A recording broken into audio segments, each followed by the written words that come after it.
सत्संग का आधार। प्रत्येक वस्तु का कोई न कोई आधार होता है। इसी प्रकार सत्संग भी दो शब्दों से मिलकर के बना है।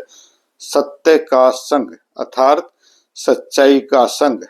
तो जिस प्रकार खेल का आधार व्यायाम होता है, खेती का आधार अच्छी जमीन, अच्छे बीज, मीठा पानी और किसान की मेहनत होता है, इसी प्रकार मछली का आधार पानी होता है, क्योंकि मछली को जल से बाहर निकाल देते हैं तो वह मर जाती है।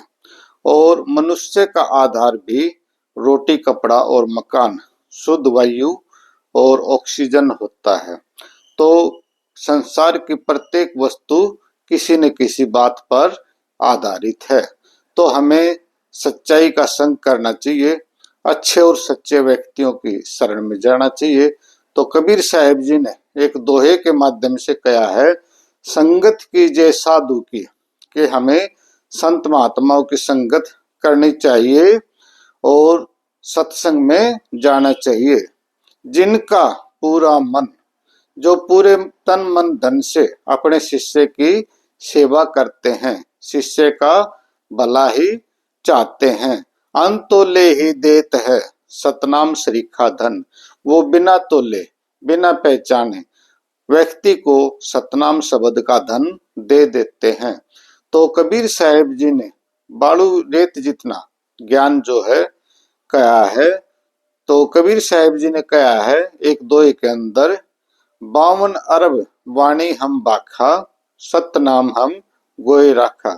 कि हमने 52 अरब वाणियों की व्याख्या की है, परंतु जो मुक्ति का सार शब्द है, सतनाम शब्द है, उसको हमने सिर्फ अपने आज्ञाकारी शिष्यों को ही दिया है, उसको हमने गुप्त रखा है। और यह गुप्त ज्ञान उनके कबीर बीजक ग्रंथ, बीजक का अर्थ होता है तिजोरी में छुपा हुआ है, जिसको काल निरंजन ने संसार के लोगों से छुपा करके रखा था। तो हमें साधुओं की संगत करनी चाहिए। गोस्वामी तुलसीदास जी ने भी कहा है कि संसार में दो ही वस्तु दुर्लभ हैं, एक तो उन संत महात्माओं की संगत और दूसरा उस प्रभु की कथा।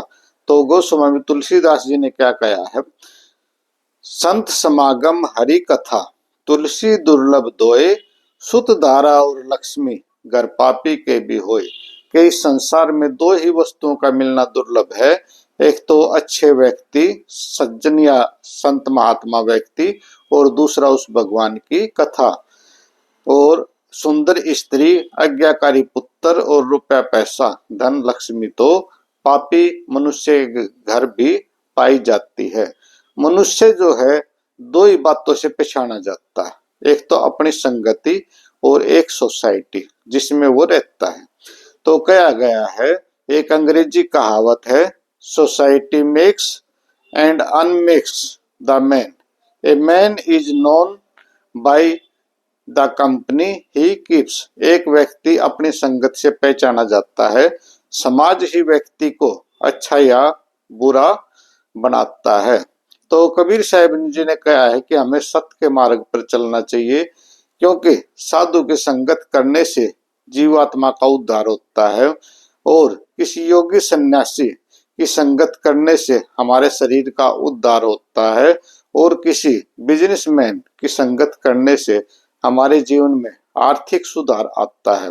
तो हमें सत्य को नहीं छोड़ना चाहिए। तो साहिब जी कहते हैं, सत मत छोड़ बावरे, सत छोड़े पत जाए, सत की बांधी लक्ष्मी फिर मिलेगी आए।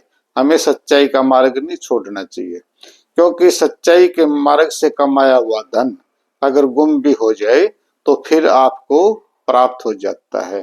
क्योंकि लक्ष्मी का एक ही वादा है, वो उसी के पास रहती है जो उसे सत्य के मार्ग पर, सच्चाई के मार्ग पर लगाता है, और सच्चाई के मार्ग पर लगने से ही वो ज्यादा फलती फूलती है।